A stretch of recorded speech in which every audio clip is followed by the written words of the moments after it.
Okay. My name is Father Seraphim Molina, and I am a missionary servant serving now in Tucson, Arizona.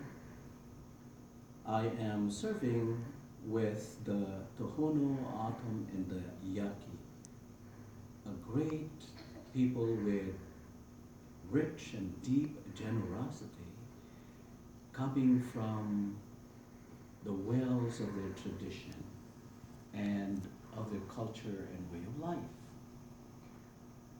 This generosity is a natural part of the Yaquis and the Tohonos because from the start, the Tohonos believe, for instance, that the maze of life, which is the backdrop to our altar, has been given them by their primordial elder named Itoy.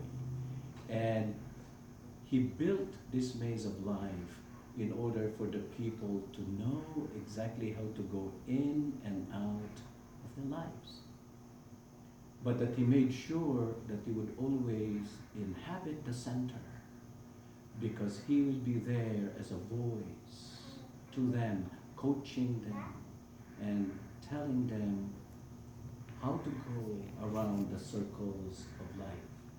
And in that generosity of his, the people are assured that they will always have an easier way of going in and out of their lives.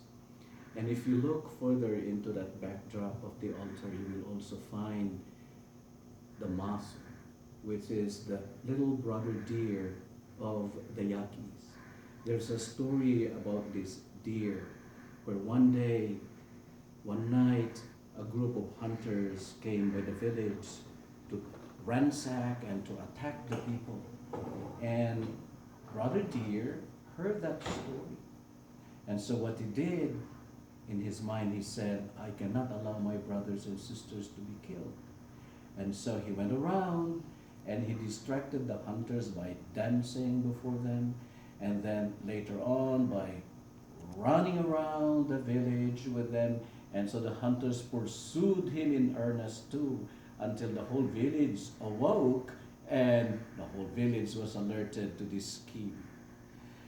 And Brother Deer kept on running, pursued by these hunters, who in the end killed him. These two images of generosity from ancient times held by these people already predates to us what Jesus did on the cross, which is the heights of generosity, of the love of God. When he died on the cross, obediently following the will of God, he did not do it for himself because he was without sin. He did it for us sinners so that we may have life and live eternally with him. And he lives in our hearts, coaxing us and leading us in and out of our lives so that we will always find God. And he is there always like the little deer who will always be there even now to give up his life for us. That is the heights of generosity. And so for this Lent, pray that you too may grow in the generosity of Jesus, of the brotherly toy, and of the little brother, the deer. Have a joyful Lent.